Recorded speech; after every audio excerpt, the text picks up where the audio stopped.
ஓம் பிரகதாரண்யக உபனிஷத்து அதில் மதுகாண்டம் 2 அத்தியாயங்கள் மதுகாண்டத்தில் உள்ளன. அதில் முதல் அத்தியாயம். ஒவ்வொரு அத்தியாயத்திலும் பிராமணங்கள் என்று மந்திர பகுதிகள் இருக்கின்றன. நாம் 4வது பிராமணமாகிய புருஷபித பிராமணம் பற்றி பேசிக் கொண்டிருக்கிறோம். இதில் 17 மந்திரங்கள் உள்ளன. இந்த மந்திரங்களை நாம் வரிசையாக பார்த்து கொண்டிருக்கிறோம். 10வது மந்திரத்தில் 6 முக்கியமான தகவல்கள் இருப்பதை நான் முன்பே சொல்லியிருந்தேன். அதில் அகம் பிரம்மாஸ்மி என்ற மகா வாக்கிய பகுதி, அடுத்தது அதிகாரி விசேஷம், வாமதேவ வச்சனம், விக்ன அபாவம், அவித்யா சூத்திரம், அவித்யா சூத்திர விவரணம் என்று 6 தகவல்கள். இதில் நாம் இதுவரை மகா வாக்கிய பகுதியை மட்டும்தான் பார்த்திருக்கிறோம். இப்பொழுது நாம் அதிகாரி விசேஷம் என்ற தலைப்பில் இந்த மந்திரத்தில் இருக்கின்ற தகவலை நாம் பார்க்கிறோம். இந்த மந்திரத்தையே துண்டு துண்டாக பிரித்து இந்த 6 தலைப்பையும் பேசப் போகிறோம். அந்த மந்திரத்தினுடைய ஒரு சிறு பகுதி, இதை நாம் அதிகாரி விசேஷம் என்ற தலைப்பில் புரிந்து கொள்கிறோம். தத்யோ யோ தேவானாம் பிரத்யபுத்தியத சக ஏவ ததபவது ததர்ஷீனாம் ததா மனுஷ்யானாம் என்று சொல்லு. என்ன அர்த்தம்? தத்யோ யோ, எவரவர்களுக்குள் யாரெல்லாம் பிரத்யபுத்தியத, புத்திய என்றால் அறிதல், பிரத்யபுத்திய ஒவ்வொருவரும் எவரெவரெல்லாம் அறிகிறார்களோ அது பிரதி அபுத்தய, யாரெல்லாம் எதை அறிஞ்சிக்க போகிறாங்க? இந்த பிரம்ம தத்துவம் அகம் பிரம்மாஸ்மி என்பதை அறிந்து கொண்டால், தேவானாம் தேவர்களுக்குள்ளே, சக ஏவ தத் அபவத் அவர்களே அந்த பிரம்மமாக ஆகிறார்கள். தத அதுபோலவே ரிஷினாம் ரிஷிகளுக்குள்ளும் கூட யாரெல்லாம் பிரம்மம் அறிகிறார்களோ அவர்கள் பிரம்மமாகிறார்கள். அதுபோலவே மனுஷ்யானாம் மனிதர்களுக்குள்ளும் அறிகிறார்கள். இந்த 10வது மந்திரத்தில் அகம் பிரம்மாஸ்மி என்ற மகா வாக்கியத்தை நம்ம விளக்கிவிட்டோம். அடுத்து தொடர்ந்து சொல்கிறது, எவரொருவன் அகம் பிரம்மாஸ்மி என்பதை உள்ளபடியே புரிந்து கொண்டு தன்னை இந்த அகிலாண்டத்திற்கும் காரணமாகிய பிரம்மம் என்று அமைந்து விட்டானோ அவனே முக்தன். இனிமேல் அவன் சம்சாரத்தில் பிறப்பதில்லை என்று நம்ம புரிஞ்சுக்கிட்டோம். சரி, இதெல்லாம் யார் தெரிஞ்சுக்குவாங்க? எல்லாரும் யாருக்கெல்லாம் தெரியலையோ அவங்க தெரிஞ்சுக்கணும். இப்போ யாரெல்லாம் தெரியாமல் இருக்கிறாங்க? நம்முடைய மக்கள் மனிதர்கள் யாருக்கும் தெரியறதில்லை. மிருகத்தை பற்றி நம்ம சொல்ல வேண்டியதில்லை, அதுக்கு அவசியமும் இல்லை. மனிதர்களுக்கு போதுமான அளவுக்கு அறிவு இருக்கிறது, அதனால் தன்னை பற்றி தப்பாக புரிஞ்சுக்கிட்டான். மனிதர்களுக்கு போதுமான அறிவு இருப்பதனால தன்னை ஒரு ஜீவன் என்று புரிந்து கொள்கின்ற அளவுக்கு அறிவு இருக்குது. மிருகங்களுக்கு போதுமான அறிவு இல்லாதனால தன்னை ஜீவன் கூட அறிஞ்சிக்கல, ஏதோ ஒரு மெஷின் வாழ்க்கை ஓடுதுன்னு ஓடிட்டுருக்கு. இந்த மனிதன் தன்னை ஜீவன் என்றும் இறைவன் என்றும் பிரித்து பார்க்கின்ற அளவுக்கு அறிவு இருக்கிறது. எனவே அவனிடம் தானே இறைவன் என்று தெரிந்து கொள்ளக்கூடிய அறிவும் இருக்கிறது, அறிவதற்கு வாய்ப்பு இருக்கிறது. இந்த அறிவின்ற வாய்ப்பு மனிதர்களுக்கு மட்டுமில்லை, தேவர்களுக்கும் உண்டு. ஏன்னா நாம் தான் அங்கே போய் தேவர்களாக வாழ்கிறோம். ரிஷிகளும் இந்த பூமியில் வாழ்கிறார்கள், தேவலோகத்திலும் ரிஷிகள் இருக்கிறார்கள். ரிஷிகள் என்பவர் யார்? அவர்கள் நம்மளை போகிற மனிதர்கள் தான், சிறப்பான அறிவு உடையவர்கள். இப்போலாம் நம்மளுடைய சாதாரண மனுஷர்களாக இருக்கிறாங்க, அதில் இவர்கள் விஞ்ஞானின்னு ஒரு சில பேர் சொல்கிறோம் இல்லையா? அப்துல் கலாம் ஒரு விஞ்ஞானி அப்படின்னு சொல்லியிருக்கிறோம். அவர் ராக்கெட்டாலஜின்னு சொல்லக்கூடிய எரிபொருளை பயன்படுத்தி வான்வெளியில் சேட்டலைட் அனுப்புறதுக்கெல்லாம் அந்த எரிபொருள் ஆராய்ச்சியில் அவர் இருந்தவர். பயோடெக்னாலஜின்ற உயிரியல் துறையில் சில பேர் சிறந்து விளங்குகிறார்கள். கரும்பு சோளம் போன்றதெல்லாம் மேம்படுத்தி புது புது ரகங்களை உண்டாக்குறாங்க. வானவியல் அறிஞர்களாக இருக்கிறாங்க. இவங்களெல்லாம் நம்ம விஞ்ஞானிகள்னு சொல்கிறோம். ஆதி காலத்தில் அவங்களுக்கு ரிஷின்னு பேர். ரிஷிங்கிறவர் யாருன்னா சிறப்பான தத்துவ விசாரம் செய்பவர். அதில் ஒன்று இந்த தத்துவமசி விசாரமும் உண்டு. எனவே வாழ்க்கையில் ஏற்கனவே வானசாஸ்திரம் பற்றியோ மருத்துவம் பற்றியோ ஆராய்ச்சி செய்து கொண்ட மக்களுக்கு ரிஷின்னு பேர். அவர்கள் சன்னியாசிகளாக வாழ்ந்து தத்துவமசி போன்ற வேதாந்த விஷயத்தை அவர்கள் வாக்கிய ஞானத்தை பெற்ற பிறகு அவர்கள் பிரம்மஞானிகளாக மாறுகிறார்கள். பிரம்மஞானிகளாக மாறிய ரிஷிகள் அப்படின்னு அர்த்தம். தேவர்கள் யார் அப்படின்னா பூமியில் நல்ல கருமங்களையும் செய்து யோக்கியதையாக வாழ்ந்து அந்த புண்ணியத்தினால சொர்க்கத்தில் வாழ்பவர்கள். இப்போ சொர்க்கத்திலையும் விஞ்ஞானிகள் இருக்கிறார்கள், சாதாரண மனிதர்களும் இருக்கிறார்கள். பூமியிலும் இருக்கிறார்கள், எப்படி சாதாரண மனிதனுக்கு ரிஷிகளும் இருக்கிறார்கள், விஞ்ஞானிகள் பேர். இவங்கள் எல்லாமே இந்த ஞானத்திற்கு தகுதி உடையவர்கள் என்று அதிகாரி விசேஷம் இங்கே பேசப்படுகிறது. யார் அதிகாரி? உண்மையில் தேவர்களில் ஒரு சிலர் தான் இதுக்கு அதிகாரி. எல்லா தேவர்களுமே தத்துவமசியும் அகம் பிரம்மாஸ்மின்னு சொல்லி பிரம்மம் ஆக போகிறதில்ல. எப்படி இந்த பூமியில் இருக்கிற எல்லா மக்களுக்குமே இதில் இன்ட்ரெஸ்ட் இல்லையோ, ஆர்வம் இல்லையோ, அதுபோல் தேவர்களுக்கும் அந்த ஆர்வம் கிடையாது. தேவர்கள் யார்? நம்ம தான் அங்கே போய் வாழ்கிறோம். இங்கே என்ன புத்தி என்ன மனசு இருக்கிறதோ அங்கே தான் இருக்கும். இங்கேயும் புது புது அனுபவம் தேடுகின்ற மனசு இருக்கிறவங்க அங்கே போய் தேவலோகத்தில் புது புது அனுபவம் தான் தேடிட்டு இருப்பான்.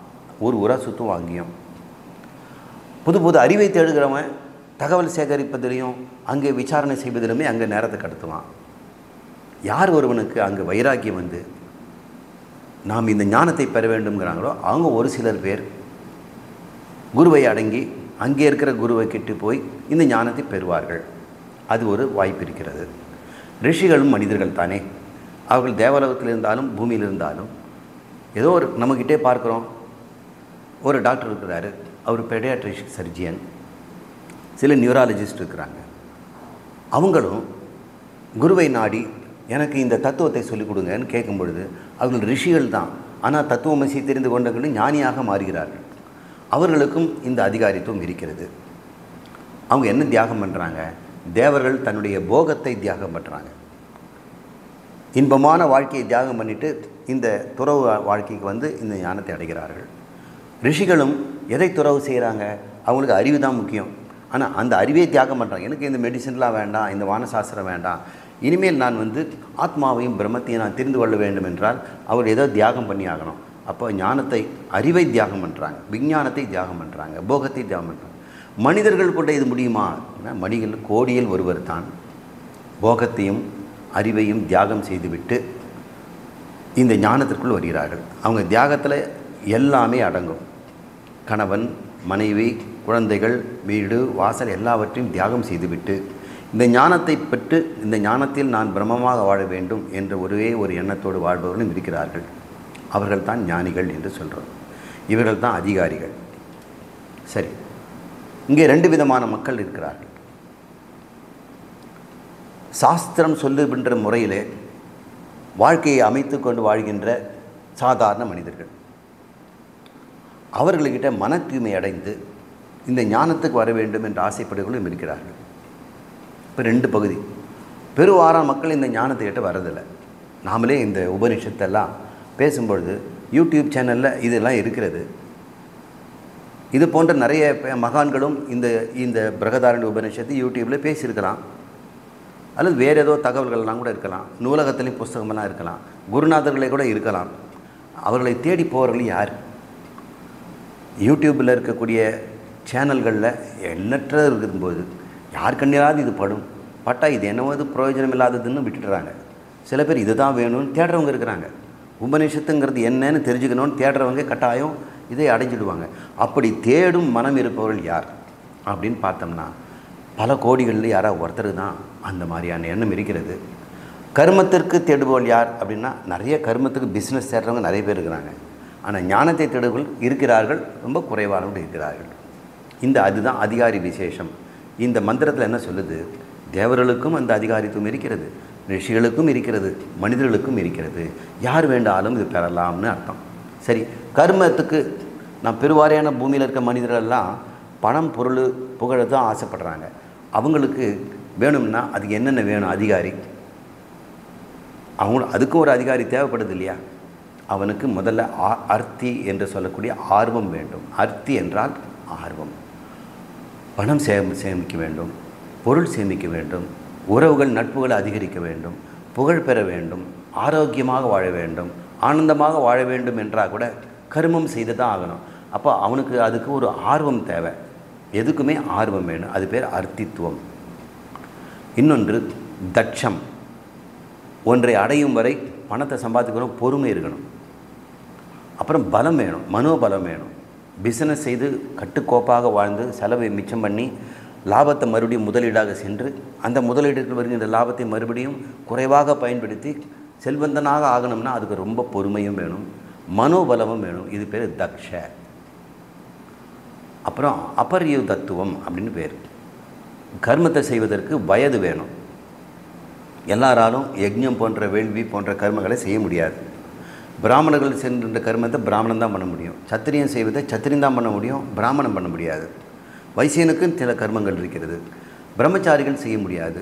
குடும்பஸ்தர்கள் மட்டும்தான் யஜ்ஞங்கள் செய்ய முடியும். இது பேர் அபரியுதத்துவம். குறிப்பிட்ட வயது இருக்கிறவங்க செய்யலாம். 40-50 வயசுக்கு மேலே இருக்கும் சிலதெல்லாம் செய்யக்கூடாது. கருப்பு முடி இருக்கவங்க மட்டும்தான் செய்யலாம் அப்படின்னுலாம் இருக்கிறது. நரைச்ச முடிக்காரன் செய்யக்கூடாதுன்னு இருக்கிறது. கல்யாணம் பண்ணிக்கிட்டு மனைவியோடு இருக்கவன் தான் செய்யணும், மனைவி இல்லாதவன் செய்ய முடியாது. மகன் இருக்கவன் மட்டும்தான் செய்யணும், மகன் இல்லாத செய்யக்கூடாது என்னெல்லாம் இருக்கிறதுனால வர்ணங்கிற ஒரு கட்டுப்பாடும் வயதுங்கிற கட்டுப்பாடும் இதெல்லாம் கர்மத்துக்கு உண்டு. அப்போ கர்மம் செய்யறதுக்கு என்ன அதிகாரின்னா அர்த்தி ஆர்வம் வேணும், தக்ஷ பொறுமையும் திறமையும் பலமும் வேண்டும். அடுத்தது குறிப்பிட்ட வர்ண ஆசிரம நிலைப்பாடும் இருக்கணும். சரி, ஞானத்துக்கு என்ன தகுதிங்க? ஞானத்துக்கு ஒரு தகுதியும் கிடையாது. ஆணும் பண்ணலாம், பெண்ணும் பண்ணலாம். 5 வயசு பையன்லேருந்து 8 வயசு பையன் சங்கரர்லேருந்து ஆரம்பித்து 70-80 மரண தருவாயில் இருக்கிறவங்க கூட இதை கற்றுக்கலாம். ஆணாகலாம், பெண்ணாகலாம். பிராமண சத்திரியன்ற வேறுபாடு இல்லை. ஏதாவது ஒரு அதிகாரித்துவம் வேணும் இல்லை? அது அதிகாரம். முதல்ல முமுட்சுத்துவம். நான் இந்த உலக வாழ்க்கையிலிருந்து விடுதலை பெற்று இரவா நிலையில் இருக்கணும். எல்லா சம்சார பந்தங்களும் எனக்கு ஒரேடியாக போய் தொலையணும். என்னுடைய கஷ்டங்களுக்கெல்லாம் ஒரு விடிவு வேணும் என்று ஆர்வம் இருக்கணும். அதுதான் விவேகம், வைராக்கியம். அதுக்கப்புறம் சமதவாதி ஷட்கம், அப்புறம் முமுட்சுத்துவம் என்று சொல்லக்கூடிய சாதன சதுஷ்டயம். இந்த சாதன சதுஷ்டயம் இருக்கிறவன் யாராக இருந்தாலும் அவன் மோட்சத்திற்கு அல்லது இந்த ஞானத்திற்கு தகுதி, அகம் பிரம்மாஸ்மி என்று தெரிந்து கொள்வதற்கு அவன் தகுதி உடையவன் என்பது இந்த அதிகாரி விசேஷனம். மூன்றாவது, இந்த 10வது மந்திரத்தில் இருக்கின்ற தகவல் வாமதேவ வச்சனம். இந்த இடத்த திடீர்னு வாமதேவனை பற்றிய பேச்சு இந்த மந்திரத்தில் வருகிறது. அது என்னன்னு பார்ப்போம். தத்து ஏதத்து பஷ்யன் ரிஷிர் வாமதேவக பிரதிபேதே அகம் மனுர் அபவம் சூரியஷ்ச இதி என்று இந்த மந்திரத்தில் ஒரு வாக்கியம் வருது. நம்ம சம்பிரதாயப்படி அது மட்டும் வெட்டி எடுத்து அதுக்கு வாமதேவ வச்சன உரைன்னு பேர் வச்சுருக்கிறாங்க. இதனுடைய அர்த்தம் என்னன்னு பார்ப்போம். தத் ஏதத், அதை இதுவாக, அந்த பிரம்மத்தை ஆத்மாவாக, அதைன்னா அந்த பிரம்மம், இதுன்னா தன்னை, அந்த பிரம்மத்தை நானே என்று பஷ்யன் எவன் ஒரு பார்த்து விட்டானோ, பார்த்த காரணத்தினாலே என்ன சொல்கிறான் இந்த ரிஷி வாமதேவன் சொல்லிக்கிற ஒரு ரிஷி என்ன சொல்கிறாரு, இந்த ஞானத்தை பெற்றவர் அவர் சொல்கிறாரு. இங்கே வாததேவன்கிறது வாமதேவன் வரணும். பிரதிபேதை இவ்விதத்தில் அவர் உணர்கிறார். பிரதிபேதம்னா தன் மனசில் இவ்வாறு ஒரு ஃபீலிங், ஒரு மனசில் அவர் என்ன நினச்சிக்கிறாரா, நான் தான் அந்த மனுங்கிறவ முதல் மனிதன், மனித குலத்திற்கெல்லாம் முதல்ல இருந்தவன் மனு. அந்த மனு நான் தான்.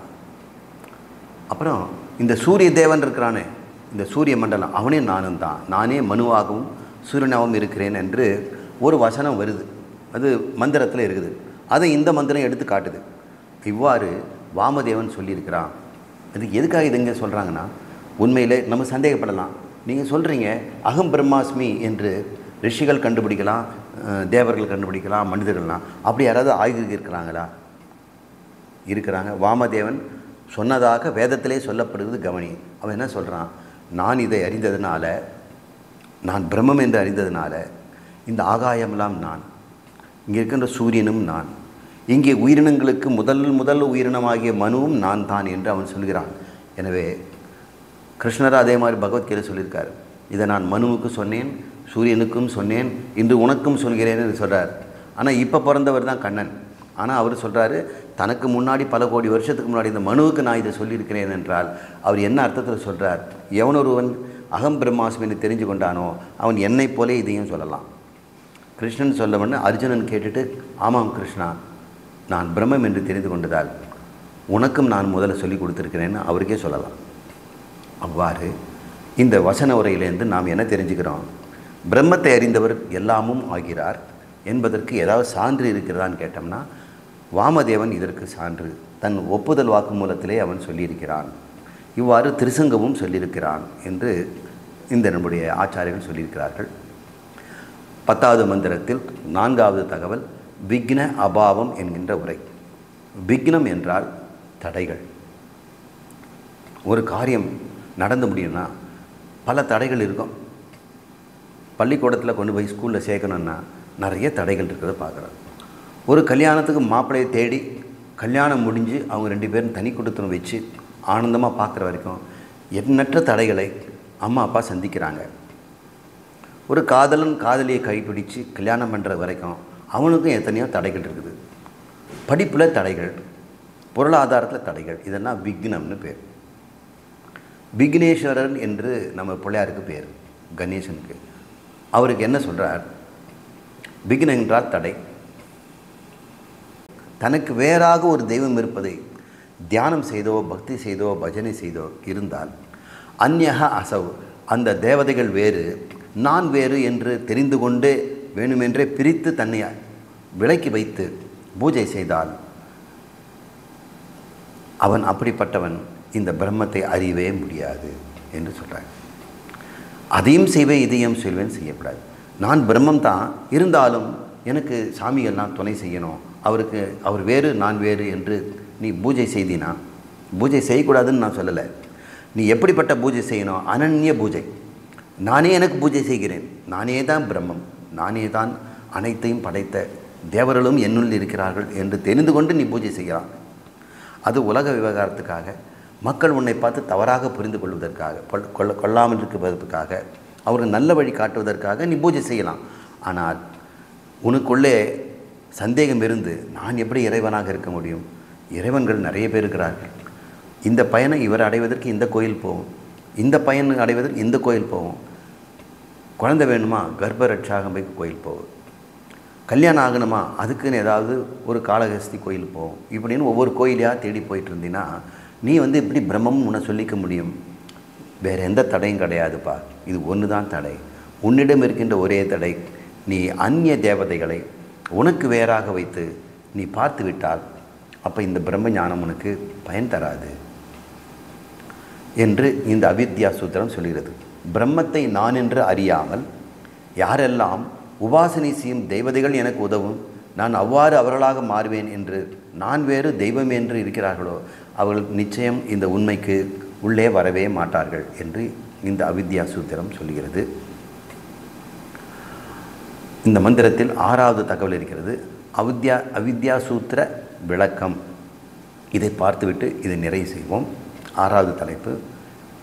இதில் என்ன சொல்லுதுன்னா, நீ இந்த நான் பிரம்மம் என்று தெரிந்து கொள்ளாவிட்டால் நீ பசுமாடு தான் அப்படின்னு சொல்கிறார்.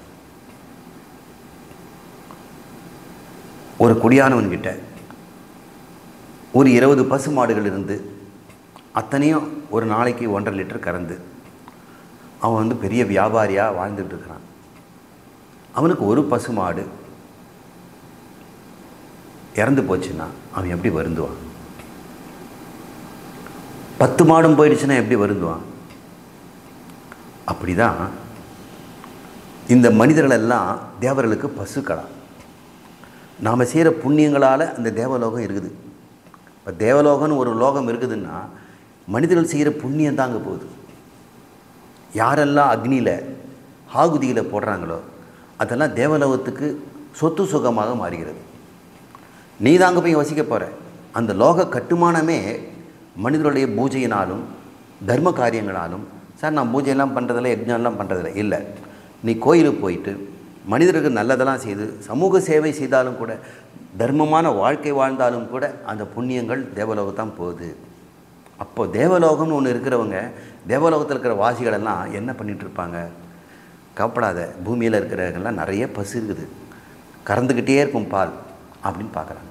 எவனோது ஒருவன் ஞான தசைக்கு வரதுக்கு போயிட்டான்னா அவன் ஒரு பசு போச்சே அப்படின்னு இருப்பான். அதனால் உனக்கு அவித்யாவை வச்சுக்கிறதுக்கு அவங்க முயற்சி பண்ணுவாங்க. உனக்கு வித்யா வந்துடுச்சுன்னா ஒரு பசு போயிடும். ஆனால் வந்த பிறகு எந்த ஈசனாலும் தடை பண்ண முடியாது. ஆனால் அது வரைக்கும் உனக்கு தடை இருக்கத்தான் செய்யும். அதனால் அவித்யாவை எப்படியாவது நீ போக்கிக்கொள். ஏன்னா உனக்கு தடை செய்வதற்கு இந்த தேவர்களே காத்துக்கிட்டு இருக்கிறாங்க என்று சொல்கிறது. இதில் நம்ம என்ன புரிஞ்சுக்கிறோம்? இந்த ஞானத்திற்கு உள்ள வரும் வரை உன்னுடைய ஆசைகளே உன்னை தடை செய்யும். அத்தியாத்ம, அதிபூத, அதி தெய்வ தடைகள் இருக்கும். அந்த தெய்வங்களெல்லாம் எப்படி தடை செய்யுதுங்கிறது இங்கே காட்டுது. யதா பசுகு ஏவ சக தேவானாம் யதக வை பகவக பசவக மனுஷ்யம் புஞ்சியுகு ஏவம் ஏகைக புருஷக தேவான் புனக்தி ஏகஸ்மின் ஏவ பசவு ஆத்யமானே அப்ரியம் பவதி கிம் உ பகுஷு தஸ்மாத் ஏஷாம் தம் ந பிரியம் எத் ஏதான் மனுஷ்ய வித்யுகு என்று இந்த மந்திரம். இதில் ஒவ்வொரு பதமாக பார்ப்போம். யதா பசுகு ஏவம் ச தேவானாம், எப்படி பசுக்கள் மனிதர்களுக்கு அடிமைப்பட்டு உள்ளனவோ, மனிதர்களுக்கு பசு எப்படி இருக்குது, அடிமைப்பட்டுருது. அவன் சோறு கொடுத்தா சாப்பிடும், பசு புல் போட்டால் கொடுக்கும், அவன் வானா வரணும், நில்லு இன்னும் 2 காலையும் கட்டிட்டு மடியை கறந்தானா பால் கொடுக்கணும். இதெல்லாம் ஒரு அடிமைத்தனம். ஏவம் அதுபோல சக இந்த அஞ்ஞானியானவன் மனிதர்களுக்கு எப்படி பசுவோ தேவானாம் தேவர்களுக்கு இவன் அடிமைப்பட்டு கிடக்கிறான். இன்னொரு அர்த்தம் தேவர்களுங்கிறது வானிற்கு தேவர்னு வச்சுக்கலாம். உன்னுடைய புலன்களுங்கிற தேவர்கள்னு சொல்ல, புலன்களுக்கும் தேவன்னு பேர். கண்ணுக்கு ஆதித்யன், கைக்கு இந்திரன், இப்படியெல்லாம் பேர் இருப்பதனால உன்னுடைய இந்திரியங்களுக்கே இந்திரியங்களே உன்னை அடிமையாக வச்சுருக்கோம். தேவர்கள் எப்படி மனிதர்கள் போய் பசுக்கள் அடிமையாக வச்சுருக்கிறார்களோ, இந்திரியம் என்கிற தேவர்களும் உன்னை அடிமைப்படுத்தியிருக்கும். வானலுக்கு தேவர்களும் உன்னை அடிமையாக வச்சுருப்பாங்க. எவ்விதம் யதாகாவை எவ்விதம் பகவக பசவக பலவித மிருகங்கள், பகவன விதவிதமான, பசவன மிருகங்கள், ஆடு மாடு கோழி இதெல்லாம் கூட வச்சுக்கலாம். மனுஷியம் புஞ்சு மனிதர்களுக்கு சேவை செய்பொருளாக இருக்கின்றனவோ அதுபோல ஏவம் ஏகைக புருஷர் ஒவ்வொரு மனுஷனும் அதுபோலத்தான் தேவான் புனக்தி தேவர்கள் அனுபவிப்பதற்கு, தேவர்களுக்கு சேவை செய் புனக்தினா அனுபவிக்கிறது, போகம் அனுபவிப்பதற்கு நீங்கள்லாம் பசுமா இருக்கிற அஞ்ஞானிகளே, நீங்கள்லாம் அடிமைப்பட்ட பசுக்கள். உங்களுடைய இந்திரியங்களுக்கு நீ அடிமை, தேவனுக்கும் நீ அடிமை. ஏகஸ்மின் ஏவ பசவ ஒரு பசுவானது, ஏகஸ்மின்னா ஒன்றாவது, பசுக்கள் பசவ ஆதீயமானே அடித்து கொள்ளப்பட்டார். அப்பிரியம் பகுதி எஜமானனுக்கு கவலை வந்துடுது, துக்கம் வந்துடுது, வருத்தம் ஏற்படுகிறது. கிம் உ பகுஷு மொத்தமாக தொலைந்து விட்டால், பகு என்றால் நிறைய, கிம்மு ஒருவேளை, பகுஷு நிறைய தொலைஞ்சு போயிட்டா எப்படி இருக்கும், அவன் வாழ்க்கையே இழந்தா மாதிரி இருக்கும். தஸ்மாத் ஏஷாம் தம் ஆகவே அவர்களுக்கு, அந்த தேவர்களுக்கு நிறைய மக்கள் இந்த யஜ்ஞங்களெல்லாம் விட்டு விட்டு ஞானத்துக்கு வந்தால் பயம் வந்துடும், அது பிடிக்காது. ந பிரியம் எத் ஏதான் மனுஷ்யா வித்யு மனிதர்கள் ஞானத்தை அடைதல் என்பதும் இப்படித்தான் இருக்கிறது என்று இங்கே சொல்கிறது. சங்கரது விசாரம் இங்கே ஒரு பூர்வபட்சி சந்தேகம். நம்ம இது வரைக்கும் பார்த்தது தேவர்களுக்கு பயம், இந்த அஞ்ஞானிகளாக இருக்கிற வரைக்கும் அவனுக்கு சந்தோஷம், பசுக்கள் இருக்கிறது. ஞானின்னு வந்துட்டானா அவனுக்கு கவலை. ஆனால் ஞானம் பெற்ற பிறகு ஒன்றும் செய்ய முடியாது. இப்போ பூர்வபட்சி கேட்குறான், மோட்சம் என்பது ஒரே ஒரு முறை தத்துவமசிங்கிறது கேட்டு புரிந்து கொண்டால் வந்துடுமா? அது எப்படிங்க வரும்? பல முறை கேட்டு கேட்டு ஜபம் பண்ணி தொடர்ந்து அகம் பிரம்மாஸ்மி அகம் பிரம்மாஸ்மி அகம் பிரம்மாஸ்மி என்று எண்ணம் மனதில் ஓடிக்கொண்டே இருந்தால் தானே மோட்சம். ஒருவேளை அகம் பிரம்மாஸ்மிங்கிற எண்ணம் போயிடுச்சுன்னு வச்சுங்க, சம்சாரம் வந்துடும், இப்போ மோட்சம் போயிடும். அப்போ மோட்சத்தில் இருக்கணும்னா இந்த ஞானத்தை நீங்கள் விடாபடியாக பிரம்மம் பிரம்மம் பிரம்மம் பிரம்மம்னு சொல்லிகிட்டே இருக்கணும். நான் மனிதன் மனிதங்கிறது மறந்துடணும். நடுவில் விபரீத பிரத்யேகமோ பிரம்மாஸ்மி என்று நினைத்து கொண்டிருக்கும் பொழுது ஐயோ தயிர் வடை சாப்பிடணும் போல் இருக்கே அப்படின்னு நினைவு வந்துட்டுச்சுன்னா மோட்சம் போயிடும். அதனால் இந்த மோட்ச விஷயத்தை இந்த ஞானம் மூலம் பெற்றது கஷ்டம்ப்பா. கர்மம் செய்துட்டு விட்டுட்டோம்னா எப்படி செத்த பிறகு மோட்சம் போயிடலாம். நீ ஞானத்தில் இருந்தேன்னு வச்சுக்க, இவங்க சொல்கிற மாதிரி நான் பிரம்மஸ்மி பிரம்மாஸ்மின்னு நினச்சிக்கிட்டே இருக்கணும். ஒரு நிமிஷம் போயிடுச்சுன்னா மோட்சம் போயிடும். மறுபடியும் 100 தடவை நீ நினைக்க வேண்டி வரும். அப்புறம் நான் சம்சாரி ஆகிடுவேனே அப்படின்னு ஒருத்தர் சந்தேகப்படுறான். இப்படி கூட நம்மக்கிட்ட கேட்குறவங்க இருக்கிறாங்க. சார் எத்தனை நாளைக்கு நான் பிரம்மாஸ்மின்னு சொல்லிக்கிட்டே இருக்கணும் அப்படின்னு. உலக விவகாரம் செய்தால் முக்தி போய்விடும். இப்போ பிரம்மாஸ்மின்னு வாழ்ந்துக்கிட்டு இருக்கும் பொழுது நான் சட்டி பானையெல்லாம் கழுவிட்டு ஏரெல்லாம் உழுதுகிட்டு அல்லது ஆஃபீஸுக்கு வேலை போய் செய்தேன்னா நான் மனுஷனாக ஆகிடுவேனே, நான் பிரம்மத்துலேருந்து போயிடுவேன். அதனால் விவகாரமே பண்ணக்கூடாது, அசையாமல் கல் மாதிரி இருக்கணும், எப்பொழுதும் நிர்விகல்ப சமாதியிலே இருக்க வேண்டியிருக்கும். அப்படியே அறிபவன், அறியப்படும் பொருள், அறிவு என்று 3 இருக்குது. அனுபவிப்பவன், அனுபவம், அனுபவிக்கப்படும் பொருள் என்று 3 இருக்கிறது. இது இல்லாமல் இருக்கிறது நிர்விகல்ப சமாதி. அதனால் நிறைய பேர் ஞானம் வந்த பிறகு மரக்கட்டை மாதிரி தியானத்திலிருந்து நிர்விகல்ப சமாதியில் இருந்தால் தான் மோட்சம் அப்படின்னு ஒரு சந்தேகம். மேலும் வாழ்நாள் முழுக்க வாழ்ந்துட்டு கஷ்டப்பட்டு அகம் பிரம்மாஸ்மினே வாழ்ந்துட்டு சாகும் பொழுது மறந்துட்டேன்னு வச்சுக்க, அதுக்கப்புறம் அடுத்து ஒரு பிறவி வந்து நிறைய பேர் சொல்கிறாங்க சாகும்பொழுது என்ன நினைக்கிறோமோ அதுதான் அடுத்த பிறவிங்கிறாங்க.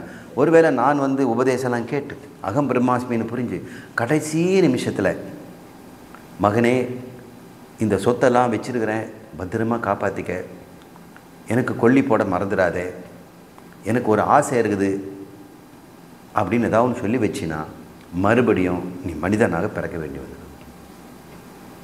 அது அந்திய பிரத்யயம்னு பேர். அந்திம காலத்தில் எதை பற்றி நினைக்கிறாயோ, பிரத்யம்னா நினைப்பு, அந்திய பிரத்யயம் கட்டாயம் அகம் பிரம்மாஸ்மியாக இருக்கணும். மாற்றிட்ட வேறு பிறகு வந்துடும். அதனால் இப்போல்லாம் நீ அகம் பிரம்மாஸ்மி இல்லாவிட்டால் கூட பரவாயில்ல, கடைசியில் டக்குன்னு சாகும் பொழுது அகம் பிரம்மாஸ்மின்னு நினைக்கணுமே பகவானே அப்படின்லாம் நீ பயந்துட்டு இருந்தீனா அப்படின்னு ஒரு கேள்வி சங்கரகிட்ட கேட்குறாங்க. நமக்கெல்லாம் இருக்கிற கேள்வி தான் இது. பூர்வபட்சியின் பயம் சுருக்கமாக சொல்லணும்னா தொடர் எண்ணம் இருக்கணும். பிரத்யய சந்ததி தொடர்ச்சியாக அகம் பிரம்மாஸ்மி அகம் பிரம்மாஸ்மின்னு இருக்கிறோம். நிறைய பேர் என்கிட்ட கேட்டிருக்கிறாங்க, இப்படி தான் இருக்கிறீங்களா நீங்கன்னு கேட்குறாங்க. நான் சொல்லி தொலைச்சேன்னு வச்சுக்க, அப்படி தான் நான் இருக்கிறேன்னு சொன்னேன்னா அவன் பயந்துடுவான். அது எப்படி இதை விளக்கணும்? சங்கரர் சொல்கிறார், தொடர் எண்ணம் வேணுமா? பிரத்யேக சந்ததி, சந்ததினா தொடர்ந்து இருக்கிறது. கடைசி எண்ணம் பிரம்மாஸ்மின்னு இருக்கணுமா, அந்திம பிரத்தியம் இருக்கணுமா? இதுதான் கேள்வி. இப்போ கேட்குறாரு, உங்களுடைய சந்தேகம்லாம் எனக்கு புரியுதுங்க. உங்களுக்கு அகம் பிரம்மாஸ்மின்னா நான் பிரம்மம் என்று தெரிந்து கொள்வது. இப்போ நீங்கள் என்ன நினச்சிருக்கீங்க, அதை பற்றி எனக்கு தெரியாது, நான் ஒரு ஜீவன்னு தெரிஞ்சு வச்சுருக்கிறீங்க. அது தவறான அறிவு. நான் ஒரு ஜீவன், நான் ஒரு தேவதத்தன், நான் ஒரு நடுத்தர குடும்பத்தை சேர்ந்தவன் என்பதெல்லாம் அஞ்ஞானம். அதை போக்கி நான் அளவற்ற அழியாத ஆனந்த சுரூபமான சைதன்யமான ஆத்மா பிரம்மம் என்று தெரிந்து கொள்வது தான் பாக்கி. இதற்கு இப்படி தெரிந்து கொள்வதற்கு உனக்கு தேவையானது தொடர் சிந்தனமா, தொடர் எண்ணமா, அல்லது கடைசி எண்ணமான்னு கேட்குறாரு. நீ உன்னை பிரம்மம் என்று தெரிந்து கொள்வதற்கு நீ கேட்டல்ல, தொடர் எண்ண தொடர்ச்சி இருக்கணுமா, அல்லது கடைசி நேரத்தில் நான் பிரம்மம்னு புரிஞ்சிக்க வேணுமா அப்படின்னு கேட்குறாரு. அவன் தலையை சொறிகிறான், யோசிச்சு சொல்கிறான், சார் நான் பிரம்மமாகத்தான் இருக்கிறேன், ஏதோ தவறுதலாக தன்னை ஜீவன்னு சொல்லிக்கிட்டு இருந்தேன், நீங்கள் சொல்லி போட்டுட்டீங்க நீ ஜீவன் இல்லைப்பா நான் பிரம்மன்னு, நான் உண்மைன்னு புரிஞ்சுக்கிட்டேன், இதனால தான் நான் பிரம்மம் ஆக முடியுமே தவிர தொடர் எண்ணத்தினாலோ மரண தருவாயில் என்பதால் இல்லை சார். வெரி குடப்பா, இனிமேல் இந்த கேள்வி யாரும் கேட்காதீங்க, முதல்ல விளங்கிக்கிற வழியை பாருங்கள். விளங்கி முடிஞ்ச பிறகு இந்த கேள்வியெல்லாம் என்னை கேட்கவே மாட்டீங்க. இது விளங்காத வரைக்கும் தான் இது எப்படிப்பட்டதாக இருக்கும், நீண்ட நேரம் சிந்திக்கணுமா, கடைசி காலம் வரைக்கும் சிந்திக்கணுமா, இல்லை கடைசி காலத்தில் மறந்து போயிட்டோம்னா என்ன ஆகும், இதெல்லாம் விளங்காத வரைக்கும் தான் இந்த கேள்வி. விளங்கி விட்ட பிறகு நீங்கள் பிரம்மம் தானப்பா, இப்பொழுதும் பிரம்மம் தான். அஸ்மி, அகம் பிரம்ம அஸ்மி, நான் பிரம்மமாக இருக்கிறேன், செத்த பிறகு ஆவேன் கிடையாது, தொடர் சிந்தனையால் தான் இருப்பேன்னு கிடையாது. எப்பொழுதுமே தொடர் சிந்தனை இல்லாவிட்டாலும் செத்து போனாலும் நீ இப்பொழுதும் பிரம்மம் எப்பொழுதும் பிரம்மம், இதை புரிஞ்சிக்க போதும் என்று சொல்கிறார். வேறு எண்ணங்கள் எழுந்தால் அது சம்சாரம் ஆகாதா? ஒரு கேள்வி கேட்குறான், ஒருவேளை நான் நல்லா புரிஞ்சுக்கிட்டேன், ஒருவேளை திடீர்னு புரிஞ்சுக்கிட்ட பிறகும் நான் சாதாரண மனிதனாக வாழ்ந்துட்டேன்னா என்ன செய்யறது? அகம் பிரம்மாஸ்மி என்பது பாரமார்த்திக உண்மையப்பா. அது நீ எப்படிப்பட்ட வாழ்க்கையை வாழ்ந்தாலும் இந்த உண்மை மாறப்போகிறதில்ல. நீ பிரம்மம் என்கின்றது சத்தியம். நீ அது புரிந்து கொண்டாலும் புரியாவிட்டாலும், புரிந்து கொண்ட பிறகு புரியாதவன் போல் வாழ்ந்து கொண்டிருந்தாலும் உண்மை மாறுமா? மாறாது சார். அப்புறம் எப்படி தான் செய்கிறது சார்? இந்த உனது ஒட்டுமொத்த விவகாரங்கள் இருக்குதில்ல, அதை நீ தாராளமாக செய். எப்படி செய்? பொய் என்று கண்டு கொண்டு செய். நீ பொய் என்று கண்டு கொண்ட பிறகு தான் இந்த விவகாரத்தை நீ செய்ய போகிற. என்ன தெரிஞ்சுக்கிட்ட? நான் விவகாரமற்ற நிர்விகாரமான பிரம்மம்னு தெரிந்து கொண்டு அதன் பிறகு தானே இந்த வாழ்க்கையெல்லாம் வாழற. தாராளமாக வாழ்ந்துட்டு போய் தெரிஞ்சுக்கிட்டு தானே வாழற என்று அவர் சொல்கிறார். தெரிந்து கொண்டு வாழ்வது வேறு, தெரியாமல் வாழ்வது வேறு. இப்போ 2 பேர் இருக்கிறார்கள். அகம் பிரம்மாஸ்மி என்று தெரிந்து கொண்டு ஒருவன் சாதாரண மனிதனாக வாழ்கிறான், எப்பொழுதும் போலவே. அவன் தெரிவதற்கு முன்னாடி என்னவோ அதே தான் இப்போவும். இன்னொருத்தன் இது தெரிந்து கொள்ளவில்லை, அவன் எப்பவும் போல வாழ்ந்து கொண்டிருக்கிறான். 2 பேருக்கும் வாழ்க்கை ஒரே மாதிரி இருக்கிறது. என்ன வித்தியாசம்? இவன் பிரம்மம் என்று கண்டு கொண்டான், இவன் இன்னும் கண்டு கொண்டவில்லை. இவ்வளோ தானப்பா வித்தியாசம். நீ பிரம்மம் ஆகாமல் போயிடுவியா? இல்லை ஜீவனாக பிறந்துடுவேன் பயமா? நீ விளங்கி கொண்டால் பிரம்மம் தான். இடைவிடாது தியானம், பூஜை, சாசனம் படித்தல் வேண்டுமா அப்படின்னு ஒருத்தர் கேட்குறார். இந்த தியானம், பூஜை, சாசனம் படிக்கிறதெல்லாம் எதுக்கு? மனம் சுத்தம் ஆவதற்கு தானே. அது மனம் சுத்தம் பண்ணுறதுக்கு நீ செய்துக்கிட்டே இரு. சுத்தமடைந்த மனம் தானே இந்த பாரமார்த்த உண்மையை தெரிஞ்சுக்குது. அப்போ மனம் சுத்தமடைந்த பிறகுதான் பாரமார்த்திகம் புரியுது. அப்போது இனிமேல் மறுபடியும் சுத்தம் பண்ணணுமா? நீ சுத்தம் அடைஞ்ச பிறகு தானப்பா. இனிமேல் அழுக்குப்படாமல் பார்த்துக்க. அதுதான் உன்னுடைய வாழ்க்கை. சுத்தம் பண்ண வேண்டிய அவசியம் இல்லை. நீ விவேக வைராகியம் சமதமாதி சர்க்கத்தில் சுத்தம் அடைந்து விட்டு பிரம்மம் என்ற உண்மையை தெரிந்து கொண்டாய். இனிமேல் மனம் உன்னை சுத்தப்படுத்த வேண்டிய அவசியம் இல்லாத அளவுக்கு சுத்தம் அடைஞ்சிருச்சுன்னா தியானமோ பூஜையோ சாஸ்திரம் படிக்கிறதோ அத்தியனமோ தேவையில்லை. சும்மா தானே சார் இருக்கிறேன். அப்போ செய். உன்னுடைய அறிவில் தானப்பா அத்வைதம், உணர்வில் துவைதம் இருக்கட்டும். உன் அன்றாட வாழ்க்கையில் பசி எடுக்குது, சாப்பிடு, அனுபவி, இதெல்லாம் துவைதம் இருக்குது. அது அன்றாட வாழ்க்கையில் துவைதம் இருக்கட்டும். ஆனால் அறிவில் எப்பொழுதும் மாறாத பிரம்ம தத்துவம் இருந்து கொண்டிருக்கும். எப்படி? உன் அனுபவம் இந்த பூமி என்ன சொல்லுது? நீ என்ன பண்ணுற? கார் ஓட்டுற, வீடு கட்டியிருக்கிற, உன் நிலம் வாங்கி போட்டிருக்கிற, இதெல்லாம் பூமி அசையாத சொத்துன்னு சொல்கிறாங்கல்ல. அசையாத சொத்து எவ்வளோக்குது? அசையும் சொத்து சார் 2 கார் இருக்குது சார், அசையும் சொத்து. அசையாத சொத்து எனக்கு ஒரு 5 சென்ட் நிலம் இருக்குது சார். அசையாத சொத்து பூமின்னு சொல்கிறல்ல. உன் அனுபவம் என்ன சொல்லுது? ஆமாம் சார். அறிவு என்ன சொல்லுது தெரியுமா? பூமி அசைஞ்சிக்கிட்டு இருக்குது. பூமி எந்நேரம் சுற்றிட்டு இருக்குது. தனக்கு தானே சுற்றுது, சூரியனும் சுற்றி வருது. அது சுற்றினா சுற்றுறது சார், ஆனாலும் அசையாது சார். டேய், அசையுதுன்னு அறிவு சொல்லுது, அசையாதுன்னு அனுபவம் சொல்லுது. உன் அறிவில் நான் பிரம்மம்னு இருக்கட்டும், உன் அனுபவத்தில் நான் ஒரு ஜீவராசின்னு இருந்துட்டு போ.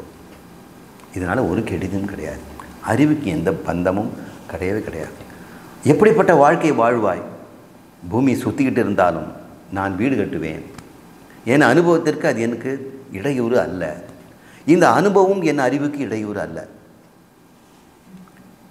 நான் ஜீவன் இந்த வாழ்கிறேன், நான் பணத்தை தேடி சம்பாதித்து விளைக்கணுங்கிற இந்த அனுபவம் எந்த விதத்திலும் என்னை அப்பிரமமாக மாற்ற முடியாது. அந்த அறிவில் நான் பூரண திருப்தியோடு அன்றாட காலத்தை நான் துவைதமாக இருந்தே செய்வேன். அத்வைத ஞானத்தில் துவைத விவகாரத்தை செய்வேன் என்று இவ்வாறு நாம் புரிந்து கொள்கிறோம். மதுகாண்டம் முதல் அத்தியாயம் புருஷவித பிராமணம் என்ற 4வது பிராமணம். அதில் 27 மந்திரங்கள். இதில் 10வது மந்திரத்தை நாம் நிறைவு செய்து விட்டோம். அடுத்த வகுப்பில் நாம் 16ஆம் மந்திரத்தை செல்வோம்.